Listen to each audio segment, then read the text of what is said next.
Fantastic Pixel Castle and Frog Pants Studios presents Word on the Street with Greg Street and Scott Johnson.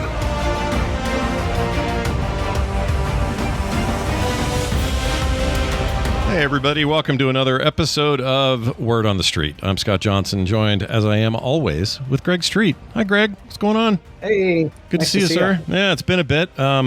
Last month was my fault for everybody keeping score at home.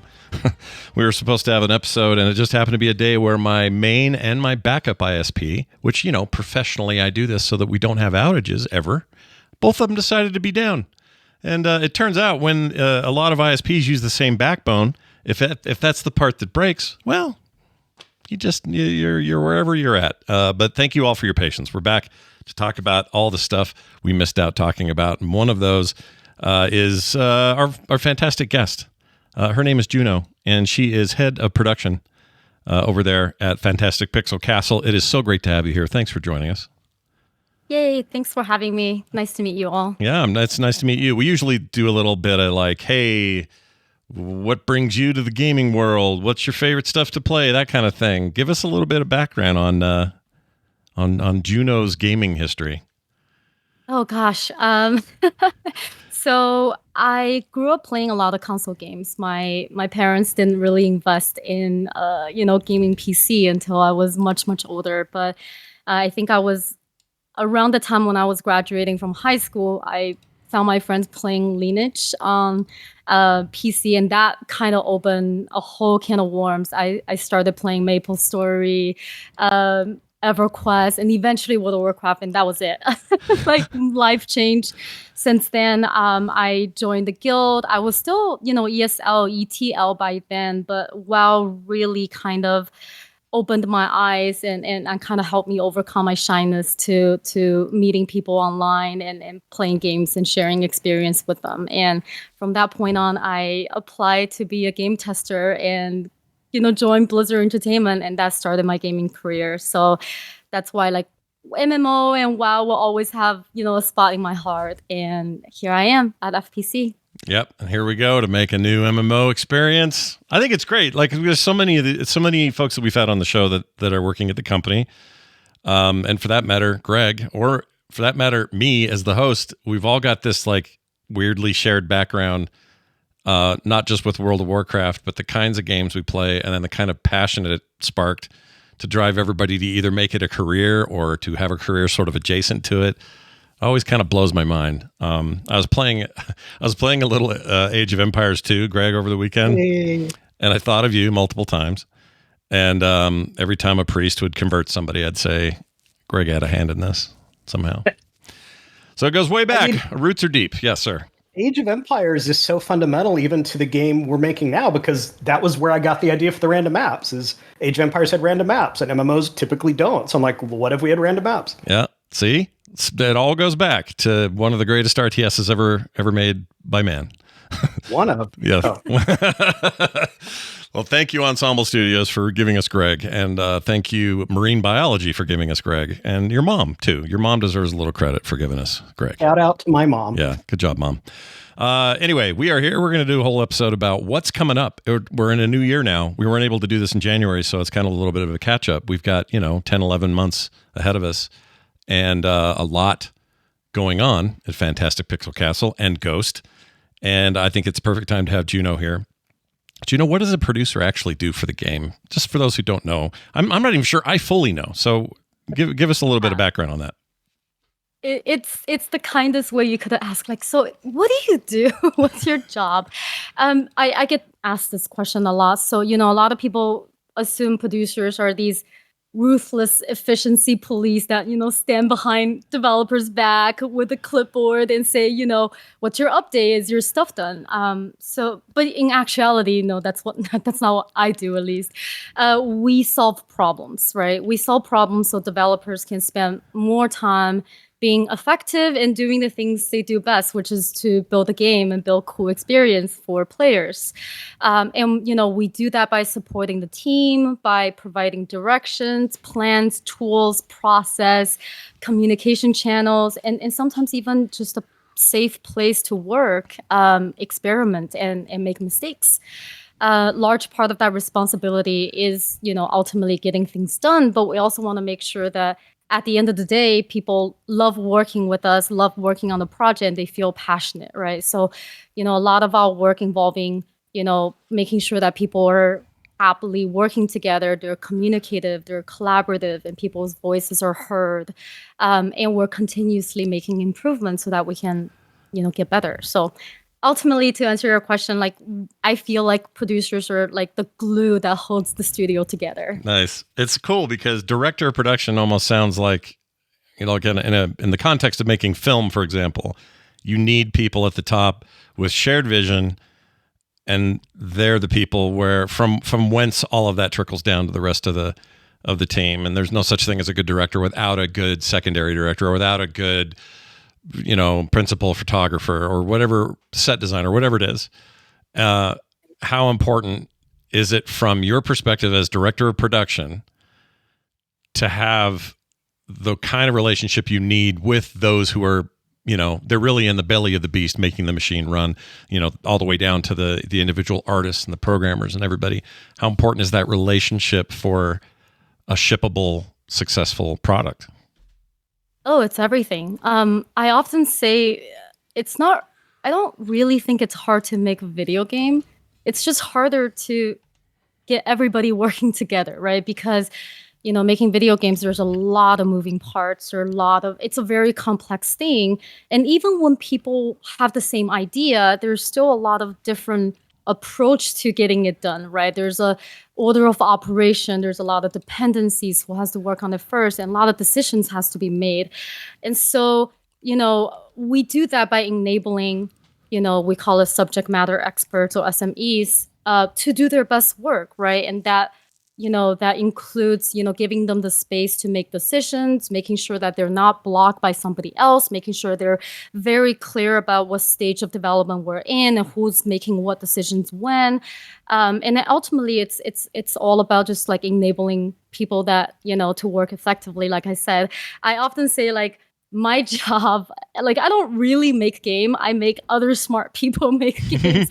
And it really is true, right? I find it really rewarding to at least be able to do that. Yeah, and Greg is a studio head. I'm sure, without the right people in leadership positions, you would feel a little bit, what's the word I'm looking for? Like, you just don't have the control over the vision that you'd have without the proper channels to have it trickle down to everybody and work. What's your... there's so much organization involved in making a product like this. It's software, right? We're making a software product, and that alone is complicated. But then trying to craft a particular player experience. I'll give you an example. This happened just like last week, where the combat team, which is Helinka's team, needed some monsters to fight, right? And the world building team, which comes up with all the narrative and designs the IP, the world in which the game takes place, was also working on creatures. And we realized they were going in two different directions. Like, there was a creature we needed for narrative purposes, a creature we needed for gameplay purposes. And it was the producers who caught this and said, okay, everyone, let's stop and let's get together and let's talk about what is the order we want to build these creatures in. Otherwise, we would have made a creature that, like, the combat team couldn't have used, or the combat team would have kind of made their own creature that wasn't suitable for what world building needed. That's really what production does. A lot of, you think of it as like air traffic control, but it's a lot more than that. It's like translating all of these kind of nebulous ideas into, okay, we're actually going to like make something that has to go in a box. There's no boxes these days, but it's the actual executable that you need to like double click on and run the game. Yeah, I imagine that's a really great example to use, that particular example. They need monsters to fight because they're building combat, but they're not necessarily, not saying that Holinka, I mean, I know Brian pretty well, but I'm guessing he's not going to know every single facet of what needs to happen narratively for his combat to work within the structure that is being provided by the narrative folks, or, quest designers, or whatever it may be. And so if they don't have that perspective, then they're kind of left on their own, and they're kind of making a different game potentially. And so I guess these leadership roles are good for making sure everybody's staying in their lane, not in a negative way, but you know what I mean? Like they're given the tools that they need and the knowledge that they need to make what they've got to make. and you're going to be able to look at it and go, you and Juno will say things like, well, wait a minute, that doesn't match because these guys are doing this and they're doing that. And you bring that stuff together. That just seems like a lot of work if the team isn't good at that. You know what I mean? Like you've got a good team, obviously, and that's important. But I can't imagine what a nightmare this would be without people who, don't get it. It'd be really hard. Yeah, for sure. Like the part of my direction for the game is we have to have lots of enemies to fight because MMOs get stale if you feel like you see the same enemies over and over again. So I have this like master list of all the creatures, that I'm hoping to get in the game. But because most of the team is not looking at like the long term, they're looking at like what do they need to do day to day. It felt like we're working on this particular monster. It's kind of like a basic humanoid to fight, and it looked like the combat team was going to ask for like 5 different versions of that creature, like the big guy that throws rocks and the little guy that swarms you, which is fine in a vacuum. But if you're like, okay, we're going to spend 5 models on this creature and we have 100 more to do, what could easily happen is you run out of time. And it's like, well, our first zone is awesome because we've made all of these creatures. The last zone, we ran out of time, so there's no creatures for that zone. So part of just kind of keeping the overall roadmap of the game in mind is, hey, team, we have to make all these other monsters. We make too many now, we're going to run out. So let's pace ourselves. Having this all happen remotely, Juno, is that an extra bit of challenge for you as far as, dealing with all these remote locations? I know you guys get to see each other a few times a year with your planned get-togethers and that sort of thing. But I imagine this is a bit of a challenge compared to, say, the Blizzard campus or something like that. It really is. I think there's advantage and disadvantage as well. So like, in the traditional workspace, you get a lot of value from in-person meeting, right? Like you can kind of reach alignment or consensus pretty easily, and you're able to like see body language and kind of tell people's kind of tone and mood easier. But since we don't have that, we have to get really, really good at, async communications and documentations, making sure that people who weren't at the meeting understand like what decision was made and why. So it really challenged us to be even more organized than how things were done before. Sometimes it does take a little bit longer to reach, that alignment. It takes a few meetings or async, Slack messages. But at the end of the day, I think like this is how games are made now. Like, we're not the only remote studio out there. So we have to figure out how to do this really well because this is the new norm. Well, the new norm means 2025 is a big year for you guys. And there's a lot going on. I think it'd be fun to talk about what the game at this stage looks like and what production looks like this early in development. Clearly, you guys are building a lot of foundation. In your mind, Juno, where are we at the beginning of 2025?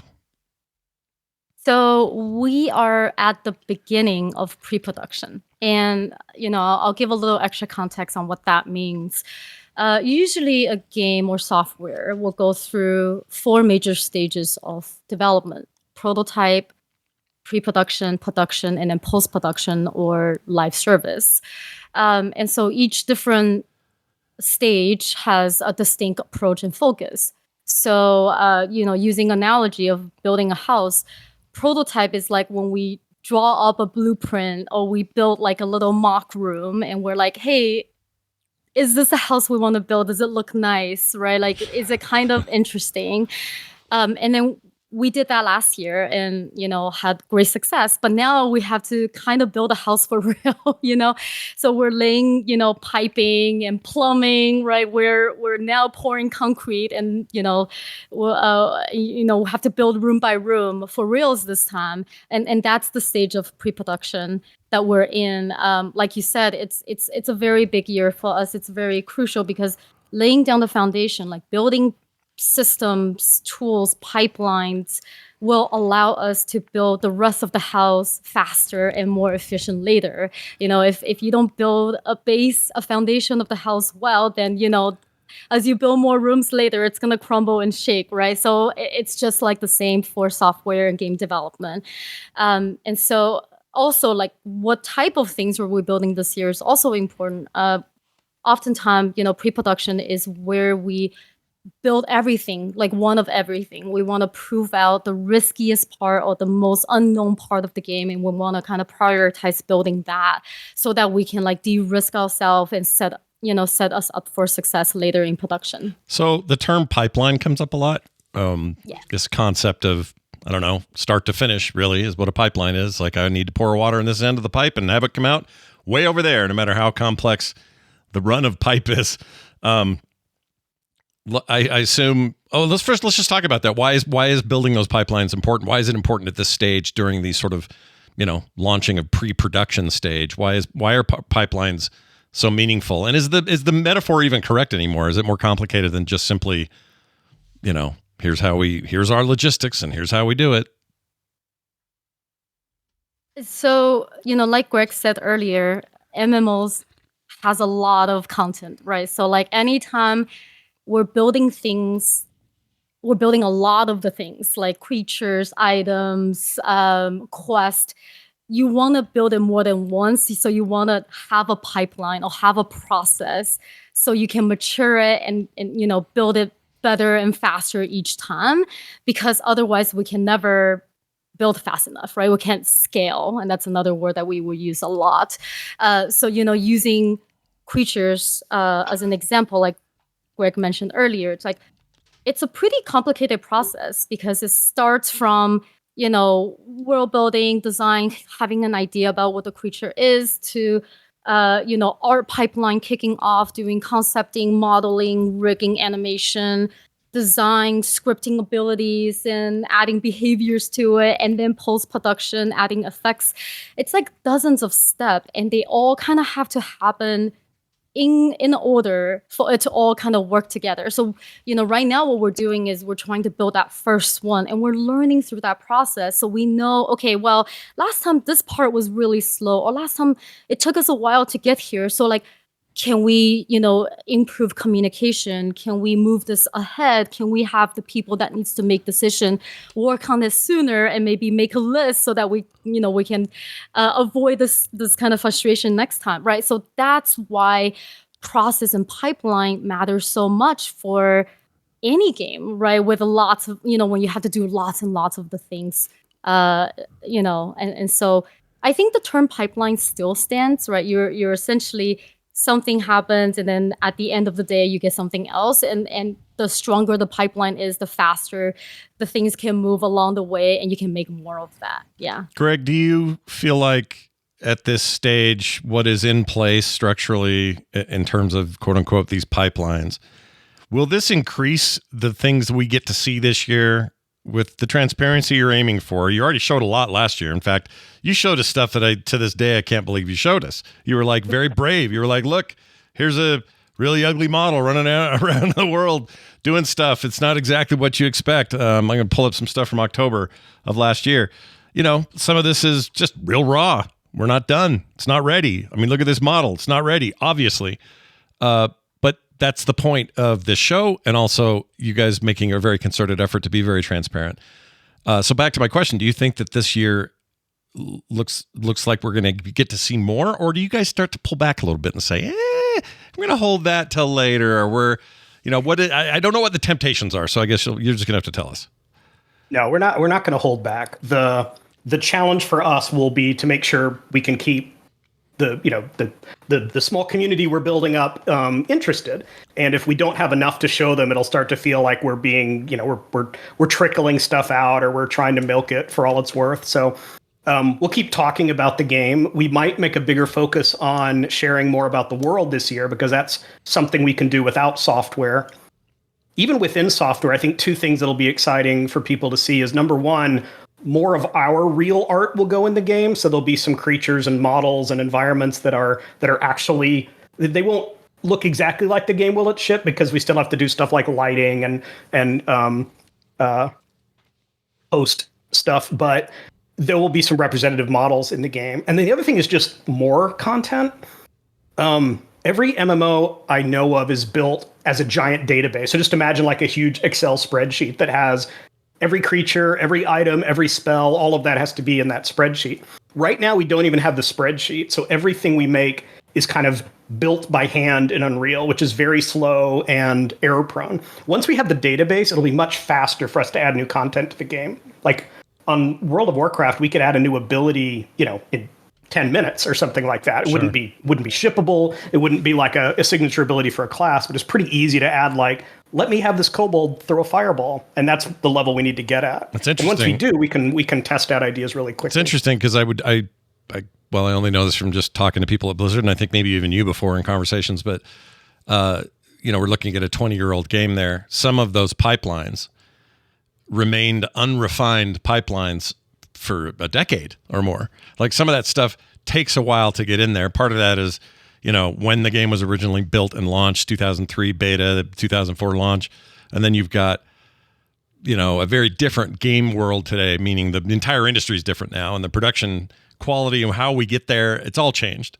So I assume with a project like that, especially one that's that long in the tooth, you're always refining your process. You're always making a better pipeline. Sometimes you're pulling old pipe out entirely to stay in the metaphor and putting new pipe in.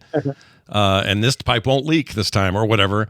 It does seem like you guys are at a advantageous point in this stage. Juno, I'd ask you this question to make sure I'm even talking right, but it feels like an advantage to be building an MMO in 2025 compared to building an MMO even in 2010.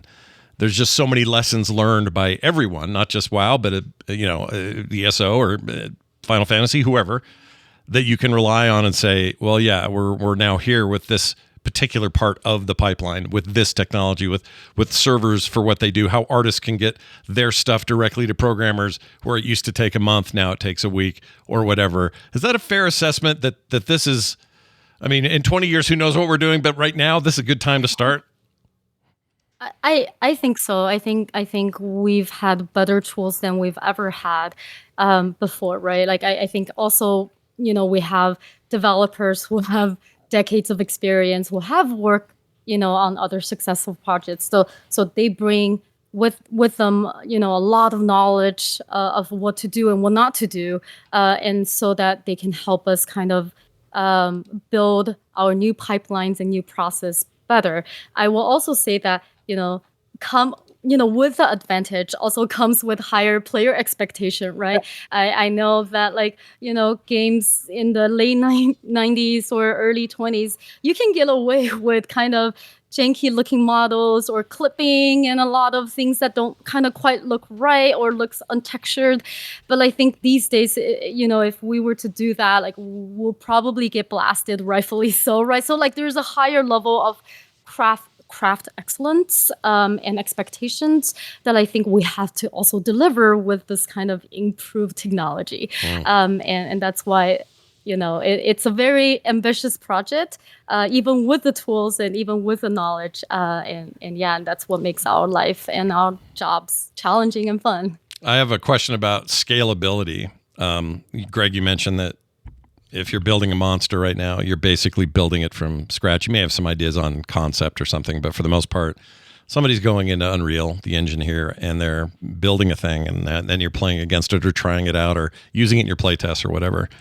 That was kind of a one-off, may not even be permanent, but at some point, you can start to settle on the look of everything and the creature design and how many creatures there are. I know you have a huge list. We've talked about that many times, including today.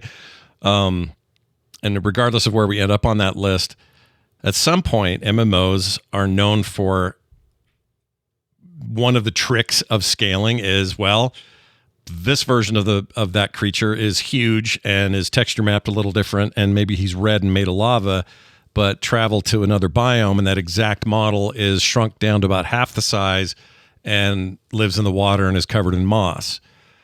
That seems 100% reasonable to me to do that. You see games do it all the time. They reuse models. They have creatures have dual roles. Sometimes a boss in a raid is really just a blown up version of a elemental you saw out in the wild somewhere. But I have to imagine that's a balancing act of we can't just look like we're duping everything and hoping nobody notices. And so I don't know if I'm explaining this right, but I'm curious if that's even in your heads while you're at this stage. Either of you can answer this. So start with Greg. Yeah, I totally get it. It's if you ask players, would you prefer that every monster in the game has a unique model? Well, of course they would say yes, but that's not either realistic or cost effective. Like, that game doesn't really exist. Instead, it's a question of what can we reuse intelligently so that it doesn't feel like you see the same thing over and over. And maybe there's in-world reasons for it. It's like, well, this centaur lives in cold environments, so it's kind of white and shaggy to withstand that, versus the like tropical centaur that lives on the beach. The way we've been talking about it, at my time on WoW, we had a pretty good formula for doing a dungeon or raid, where usually there was like one brand new model and often the end boss. And on a big raid, sometimes the very first model would also be unique because it's the very first boss you see. And then a lot of the ones in between are reused, upscaled, like, hey, can we take that giant model and make it look a little different so that players feel like they haven't seen it before? I mean, if you go all the way back to Molten Core, there's like one new model in the entire raid, and that was Ragnaros, and the rest was just reused elementals and stuff like that. So yeah. I think, I don't know what the exact ratio is, but it's something like, as long as you see 10 to 20% of new stuff and like 50% recycled and 20 to 30%, maybe a tweak on an existing model, I think that starts to feel okay to players. Interesting. So there's maybe kind of a formula to it, but I'm guessing, like Juno, I'm guessing that's going to have to be something you sort of eyeball and know, or just intrinsically go, guys, we got too many of these frogs or whatever. You know what I mean? Like you're going to have an eye for that, which clearly you do. You're in a position to do that. But is that really what it comes down to, is instinct and knowing what you're looking at, I guess? So I'll speak from two perspectives. One is internal, one is external. So obviously we're playtesting very often, right, and very frequently. So we will get signals from players if the zone or this experience feels repetitive or boring. Then we know, okay, like this is the area that we need to look into. And then from internally, I think like we have really skilled design team, and they're going to probably be the first one to ask for additional unique models or different creatures, because they might not have what they need with simple recolors or little tweaks, because they're like, hey, well, we have this new NPC behavior, and it doesn't make sense to just put it on a yellow color wolf, right? Like, we actually need something different. And that's when we can like start the conversation. And like Greg said earlier, it's all about road mapping. It's not that we're going to constrain ourselves and say, well, we only get X amount of model and that's it. We can never flex. I think that will be production failure. But we have these check-ins along the, production, pre-production, so that we know that, okay, once we get to a stage and either the designers or players are saying, hey, we want to see more content variety, then we can adjust and we can, crank up that pipeline about creatures and make more. But then we also have to then maybe crank down some other pipeline and make few of some other things. So we just adjust our roadmap according to kind of player feedback and also internal need.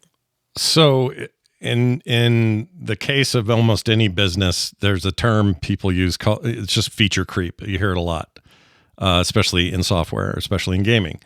And sometimes you can have a really even complex foundation for what you're going to build, but over time, people like, I don't know, let's call him Greg Street, might call everybody one day and go, y'all, we need to have a three-eyed monkey in every zone, or whatever it is you say. And everybody's going to go, oh, shoot. Well, I guess, okay, sure, we can add this feature. And then someone else has an idea, or something else gets inspired by what you just did. And pretty soon you've got something's going to get cut.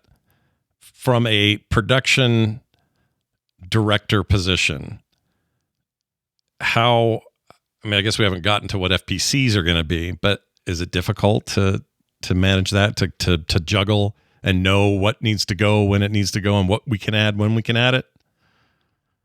Yes, it's difficult, but that's also the job. I think it's easy to say no to bad idea, and everybody can do that. It's really difficult, but necessary to say no to good idea.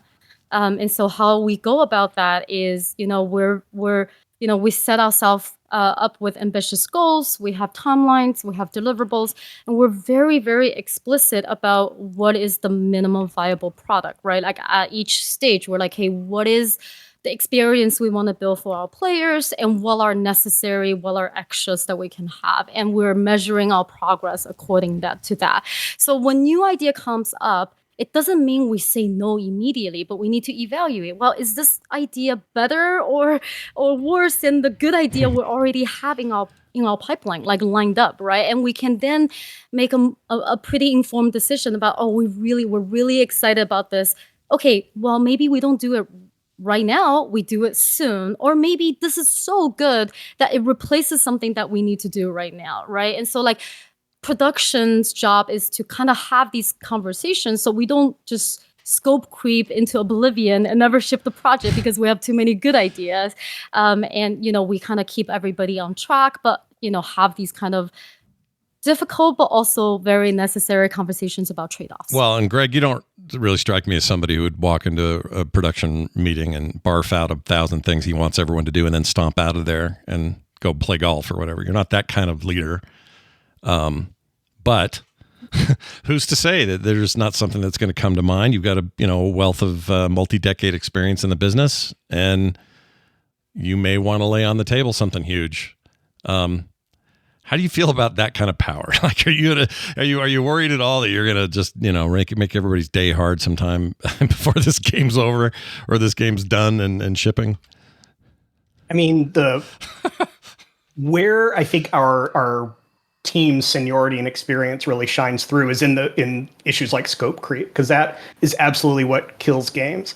And I see, young indies where it's someone's first game company, you often see that where they get excited about a new idea, and pretty soon the game is so large that it's unmanageable. So like Juno said, you have to be ruthless, and it's hard and it feels mean sometimes, but the way I think about it is it all has to add up to 100 at the end. So if you want a feature to expand from 3 to 4 to 5 or 6, that has to come at the expense of something else. And we'll certainly respond to feedback and play testing. And if part of the game isn't good enough, we will work to make it better, but that has to come at the expense of something else. You can't just say, well, instead of it adding up to 100, we're going to squeeze in 110 or 115. Like, it's a pie chart, and when you grow one pie, something else has to shrink. And I really think that's the mature, experienced way to make games, rather than, hey guys, I had a great idea last night, let's throw everything out and do something new. Someone in the chat asked a question about the current state of the industry. They say, let's see, this is Cole Andrews, says, it seems like the industry is kind of hemorrhaging talent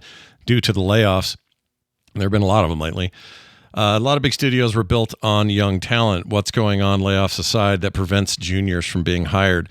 So it's kind of a general question, but I think if we turn it to you guys, I would ask, is the recent shedding of talent in lots of areas, lots of companies, is that a boon for a small studio like you that is ramping up to add new positions over time, and you're going to have feelers out there? Is that a double-edged sword where you're like, oh yeah, some good people are now available to come apply? We've definitely benefited from it kind of being to be crude, a buyer's market for game studios, because there's so much talent out there. Also, the question of stability is a different one now. It used to be that like a new studio would have to be competing against all of these very stable giants, but there are no stable giants anymore. The Activision, Riot, Blizzard, like they all had huge layoffs too. So You're kind of not safe anywhere, which makes taking a chance on a new studio a little less crazy. Mm-hmm. Now, that said, we aren't yet in a position where we can really hire junior people. Like we said, to get something in the game right now means like going into Unreal and building it in Blueprint. So someone with 1 or 2 years of experience is going to struggle to do that. They're going to say, I have this great idea, I don't know how to get it in the game. Right. Hopefully, once we're a little farther along and the tool's more mature and like implementation is not the barrier to getting your idea in the game, is when we'll be able to go a little broader and pick up more junior people. Now, I'm also hoping the industry's recovered some by then too. Yeah, right. That's what I hope. I think we can all hope that right now. Juno, this is like a total record scratch moment where we change gears, but everyone's noticing your awesome dog, and I just wanted to point out that your dog looks great. Look at your happy dog laying there. Oh, thank you. Oh my gosh. Seems very content during the podcast. So for those watching the live stream, Lulu, and she is she's a professional napper. I want that job. Can I have that job? That'd be great. Might do that later now. Thanks, dog. You inspired me. All right. I would another question I would ask would be how focused right now. We talked a lot about Blue Zones last year. So how focused are we on Blue Zones and their production and their pipeline? Because Blue Zone's obviously a huge part of what this game is. Can you speak to that at all, Juno, in terms of overall production effort? Yeah, interestingly enough, I'm actually I'm the team producer for the Blue Zones team, so it's a good question for me. Blue Zone will remain our focus for pre-production, just because it's kind of our innovation, right? So there's still a lot of experiments and we call them spikes that we wanna prove out. So you'll probably see a lot more content going into the Blue Zone. You will see us trying to experiment with different ways players can go through a Blue Zone, right? And to make it kind of constantly engaging time and time again. So, I think Blue Zone is gonna be a constant investment for the studio, and not even just in pre-production, but pre-production and beyond. So define spikes a little bit. I love I like your inside terminology. I always like this when I talk to studios or devs, even single game devs, games that are made by like one person, maybe one or two people. They always have a language about the production a little bit. And you just mentioned the word spikes. What that brings to mind, obviously I'm going to let you define it because I have no idea for sure, but what that brings to mind is like moments of emergent gameplay in front of me as a player to engage with. Is that what you're talking about? A little bit different. So spike in the development is like kind of a time-boxed experimentation. So think about it as like, hey, we have a new idea. Let's say we want to make a puzzle, a traversal puzzle here. Then what we can do before we kind of invest the kind of people and tooling to make it a pipeline, we do a spike. We do a very short, like let's just 2 weeks make something so we can test to see if this idea is good or not. So spike is used as for production as an experimental spike. Right. Okay, that's cool. I like that. Are there do you have other internal terms? Like I see the term work stream. Greg, what is work stream? What does that mean? I like that. I guess it's kind of similar to a pipeline. It's like how we all work together to get something, in the game. Like you can think of a waterfall work stream is where a concept artist draws a monster, a modeler makes the monster, an animator animates the monster, a designer spawns the monster and gives it stats and things like that. That's a very linear work stream. Those aren't ideal because it's hard for like different groups of people to be working on something at the same time. Okay. Interesting. I love this. I don't know why I like that stuff. I just like it. It's like little code words you guys get to use and none of the rest of the world knows about until we expose it right here on the show. Some are really silly. So yeah, if I can send you a list later. I would love to see more. I don't know why. I don't know why it fascinates me. What's the silly one? Oh my gosh, like swag. Swag is silly, right? Yeah. Like, when you guys use it, I mean, I've heard the term swag used for lots of stuff, but what's the context here? Gosh, I mean, it all in all means like it's a BS estimate, right? It's like it's like a guesstimate. It's like if you think about the level of confidence for estimation, right? Like something more accurate versus less accurate and like hand wavy. Swag is like kind of on that bottom spectrum of we kind of know what it is, but it's kind of a guess, right? Yeah. So that's what we call a swag. No, I love that. MMOs themselves are such a great place for language. Like you how many of us know what it means to aggro something? And where did we learn that? We learned it in an MMO when we say things like, I'm talking to the GM about this. Who are we talking about? The guild manager or guild master. Whatever the terms are, there's so much in my life, just using it in regular conversation, so much comes from MMO chatter that, like someone will say, oh, what happened at lunch with that guy? Oh, my DPS was bad. Or, like they don't even really work in the conversation, yet we use them all the time. And I think that, I don't know why, I just think it's fascinating that gamers came up with a way to do that and carried it forward. Like a lot of that stuff established itself in Ultima Online and EverQuest and And WoW's just like, sure, bring it on up. Well, we talk like that too, so we'll just keep it going. And I assume internally all studios have a bunch of lingo that I just love it. I don't know why. We should make it, you know what? The whole separate thing. Let's kickstart like a dictionary, the gamer's dictionary, and it's just full of all these terms. I'll illustrate it. It'll pay for it'll pay for your game. I'm sure it'll be that successful. Just kidding. All right, let's move on to, I got a question about, there's a kind of a rubber meets the road kind of question about the pre-production process. And this year in particular, a lot of listeners are always saying, this is great. I love it. The underpinnings are awesome. I like hearing about how stuff's made. All this, like, how does the kitchen work for a video game? How are things being cooked? That sort of thing is great. But a lot of them are like, when do I get to put eyeballs on something more? And you guys have done a bunch of that in the previous year with the playtests, videos, and some of the concept art and that other stuff.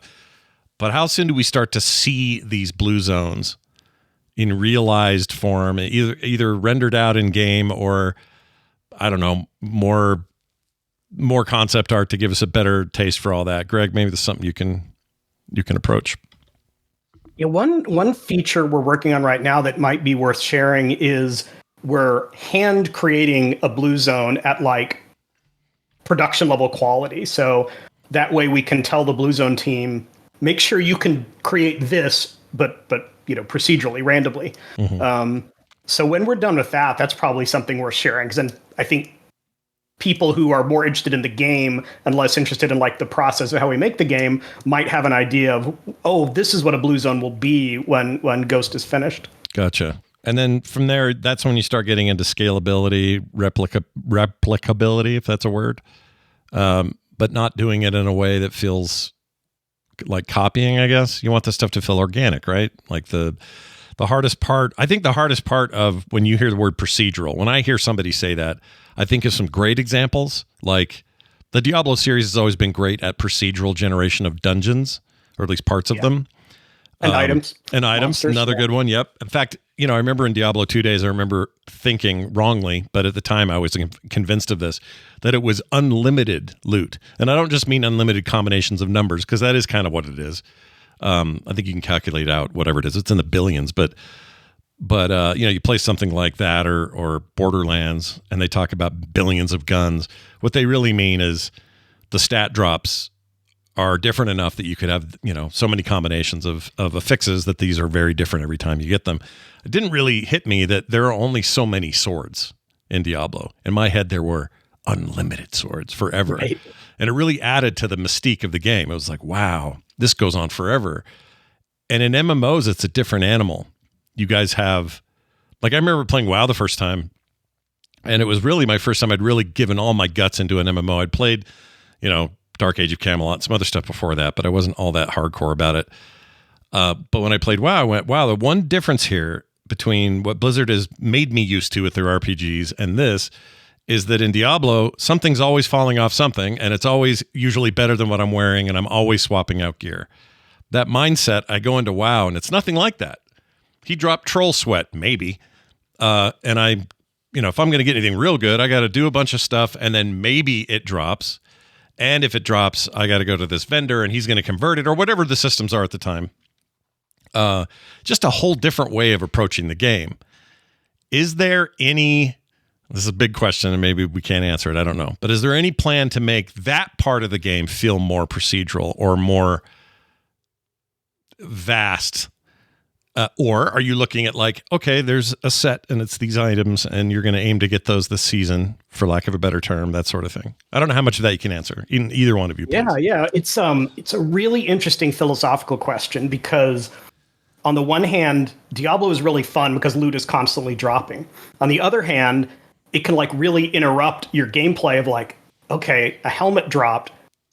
Is this better than my helmet? Is this worth like going back to town and gemming and stuff like that? And some of that is awesome. It's always fun to get a new item, but it can, if the rate is too high, and then the second you gem that helmet and you go back out and another helmet drops, you're like, okay, that wasn't fun. Like, let me go like kill some monsters first before I have to go through that whole routine again. Right. But the opposite extreme, I definitely know what you mean. Like, imagine World of Warcraft when you're at endgame and you're running a lot of dungeons and you get called out to do a daily quest, you know nothing interesting is going to drop. Like you barely look at the loot because it's going to be, gray items, vendor trash, maybe some low-level reagent. So I think there's a sweet spot where there's always a chance something fun will drop even from a trash mob. It can't be too high a chance or people just go farm the trash. I think classic Warcraft was a little better at this, where you occasionally did get a really good, even a purple item off of just killing something in Searing Gorge or whatever.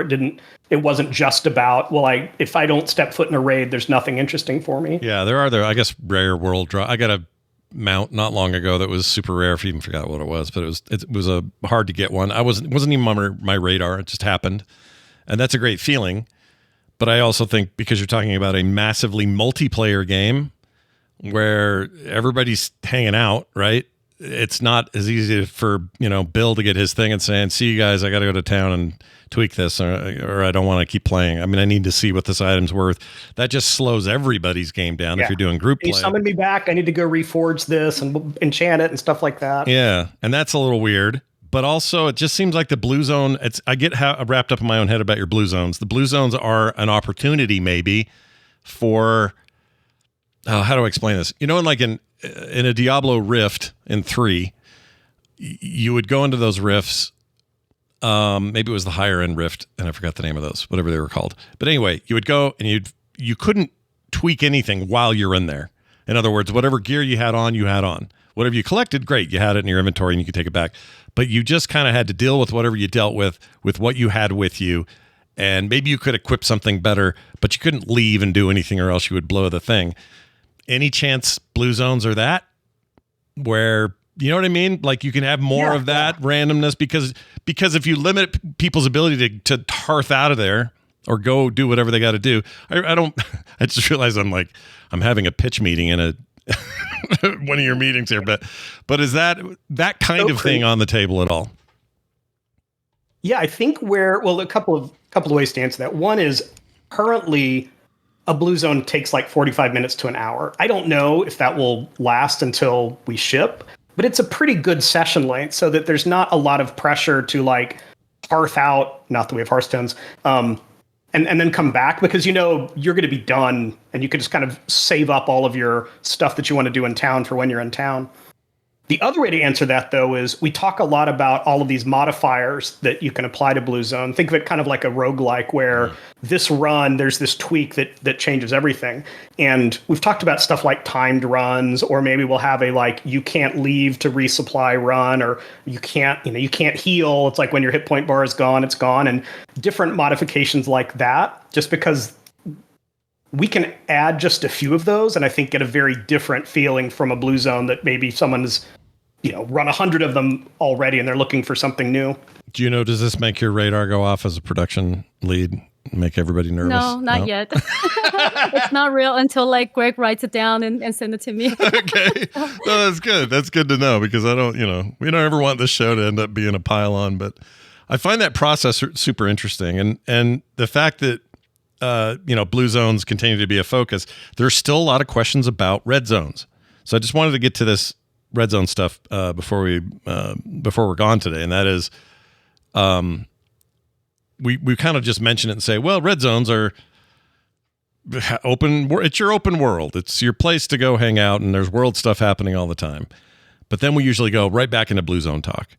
So Greg, can we talk about red zones and how, as currently constituted, what all can people expect? Last episode, I got people saying, well, it sounds like it's just instanced, I'm on a slab floating out in the world, and it's not really open world, and I'm not really exploring, and I'm just being instanced into these blue zones, and how's this any different than Guild Wars 1? Or there was a lot of derision after that episode, and I think it's just because we haven't talked that much about red zones and how they're made up. So what's your elevator pitch to those who are still skeptical?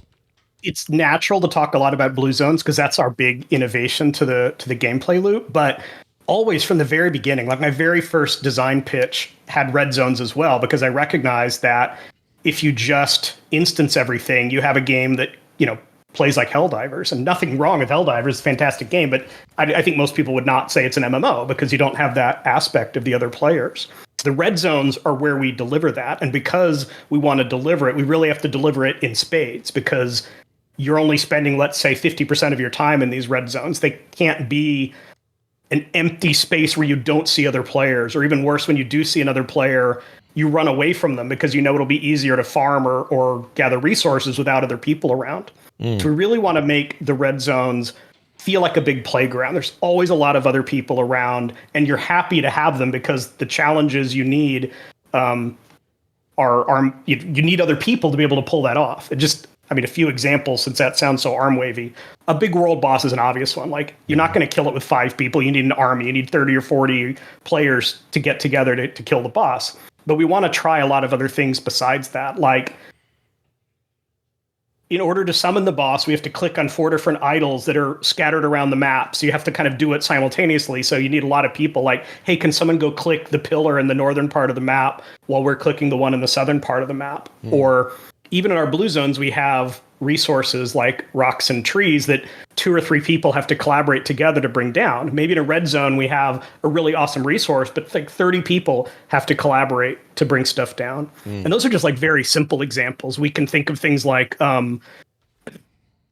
PvE competition or races, where like the first group to do X is the one that gets the reward.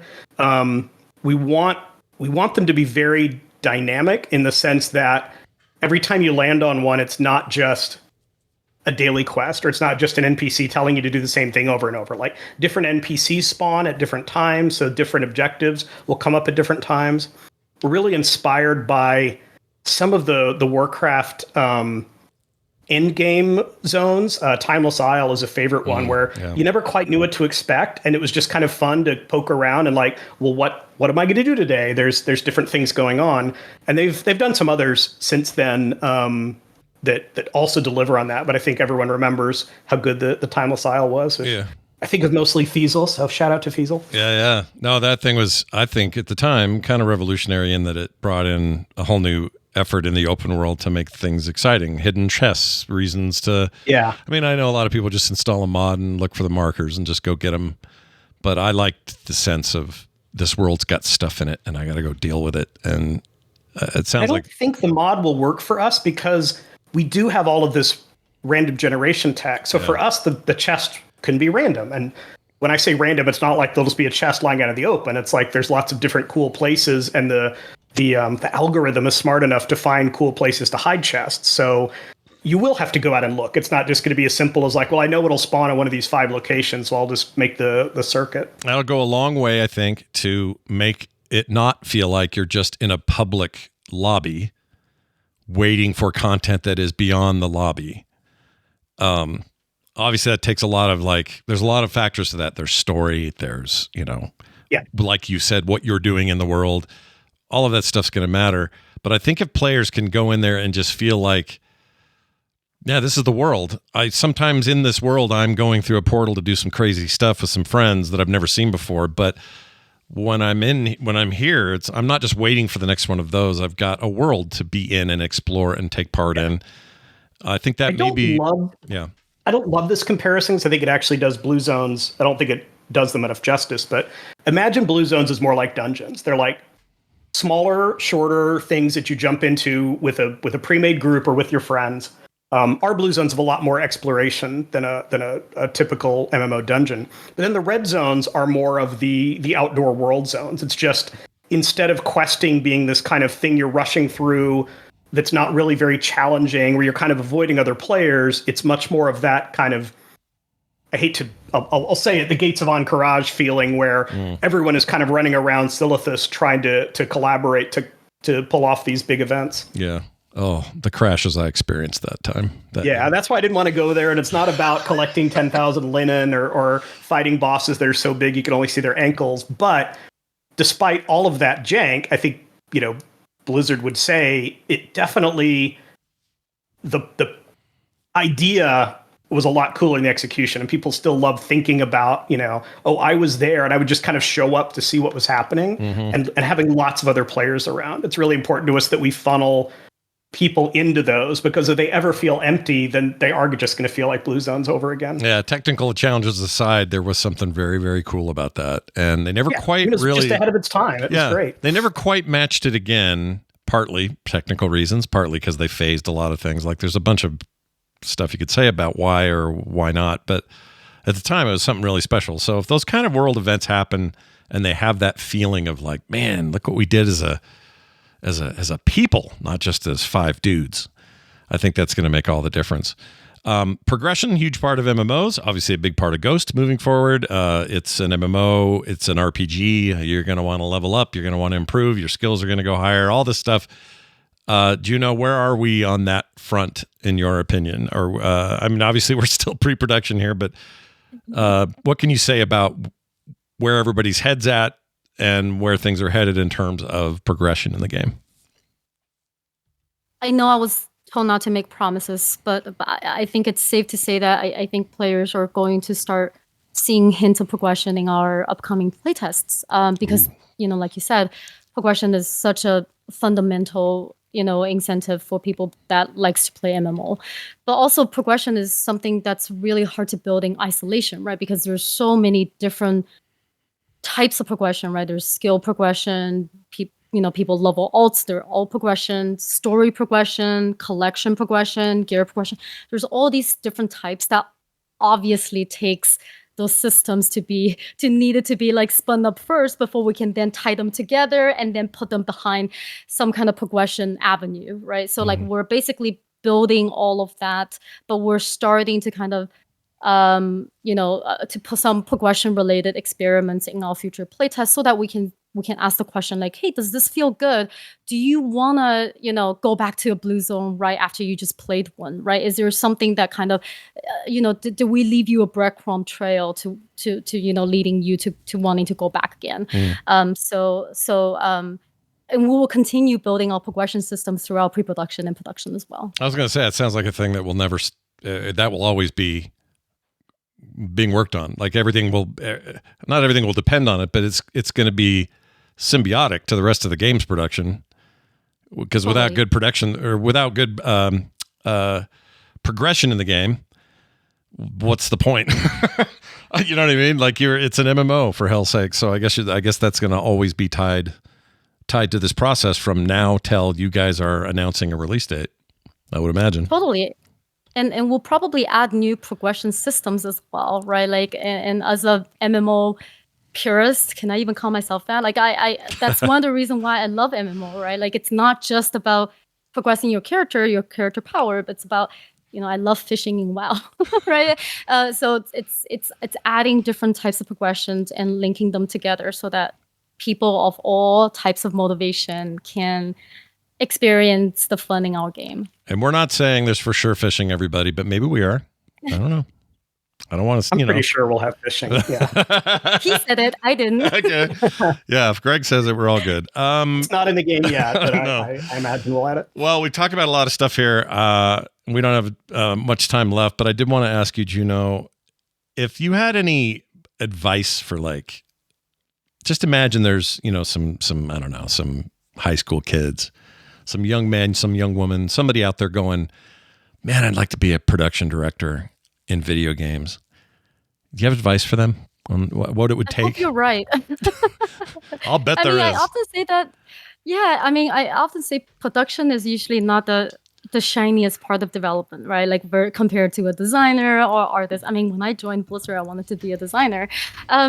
So what of advice is, pay attention to what type of work excites you. And, if you're the event organizer for your family and you're the one to put trips ideas together and budget everything and making sure that every day you have an itinerary, maybe you should look into production role.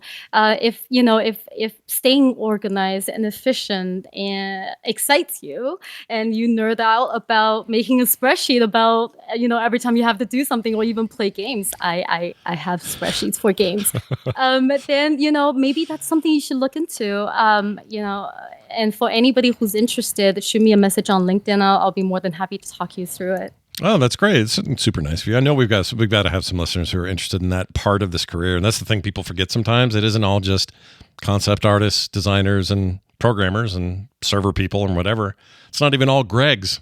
Sometimes there's, these really cool in-between jobs you don't even really think about, but they're crucial. And I don't know. It sounds like fun to me, actually. And I'm not even that organized of a person, but it seems like a good time. Well, it's great having you on. I'm really glad you were here, and I look forward to having you back. So thank you, Juno, for being a part of this. Thank you for having me. For sure. Greg Street, always a pleasure, sir. Anything else you want to add before the folks leave for another month? This is my favorite time, I think, of making. We're in the phase that I enjoy the most. Like, I don't actually love prototype because to me, it's. I think I told Juno the other day. It's like when you're a kid and you draw your dream house and it has like a swimming pool and a submarine base and a telescope and a shark tank and stuff like that. It's like I feel like prototype is like that sometime when it's like there's no constraints. Everyone's like dreaming really big. This is the part where we come back down to reality. It's like, okay, what are we really making? And it's a lot of hard calls and you get, people's dreams get crushed and things like that. But then you have an idea of like, okay, I can see the actual game. So I really love this phase. Well, I am very glad that we get to be a part of it once a month and talk about it here on the show. If you've got questions or thoughts, please keep them coming to us. You can go to fantasticpixelcastle.com for all things Ghost. If you're looking for the podcast specifically, it's over at frogpants.com/street. If you're just using Apple Podcasts or Spotify or whatever, just search for Word on the Street and you'll find it.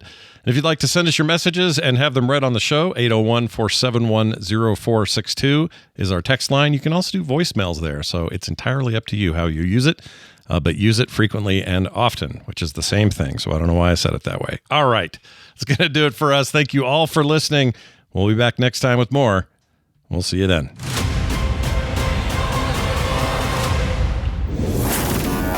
Frog in pants. How's that for a visual? Find more amazing at frogpants.com.